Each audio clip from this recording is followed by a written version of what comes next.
na-surprise kanilang lahat. Ano ang gusto mong sabihin sa mga bisita mo ngayon? Of course, sa family mo, Tatay Augusto. Una po sa lahat, papasalamat po ako na napakarami sapagkat sa tulong ng Diyos, naabot ko po ang 75 years. Kung hindi sa Kanya, hindi ko naabot ito. Maraming salamat po sa lahat po ng dumalo sa aking karawan. Ito po ay napakalaking halaga sa aking buhay.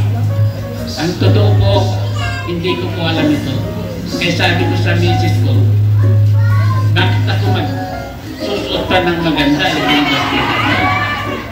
Hindi naman, sabi. Tsaka yung taga-sabila na pumunta sa bahay, wala naman sinasabi. Itinali ko pa yung kambing, pero umalis na sila. Sabi ko, meron kaming pupuntahan daw, sabi nung misis ko. Hindi ko alam. Ito naman misis ko, saan ba tayo pupunta? Itali ko muna yung kambing. Kasi baka mawala. Sabi ko, tapos sabi niya, hindi. Itali mo na lang doon na maaga. Hindi, itali ko na lang yung siya para hindi na tumulan na siya. Ngayon, magbihis ka na. Saan ba tayo pupunta talaga? Sabi ko, basta magbihis ka, tama na yung pupunta. Sabi ko, sabi hindi. Ayusin mo yung sapatos mo, hindi yung kanlakas sa.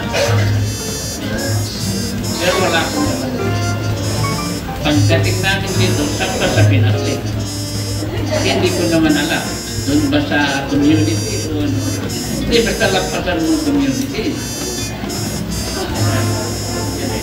Saan ba ito?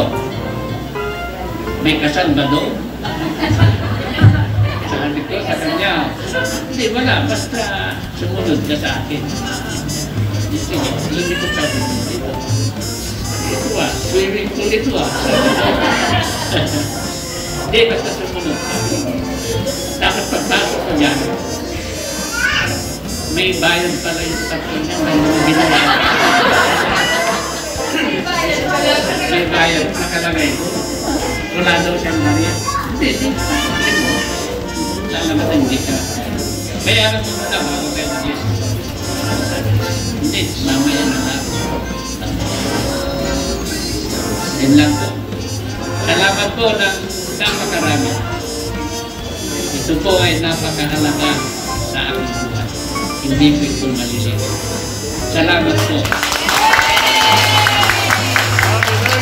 Tatay Augusto, hindi lang po ito ang sorpresa iyo. Meron pa ang isang sorpresa. Handa na ba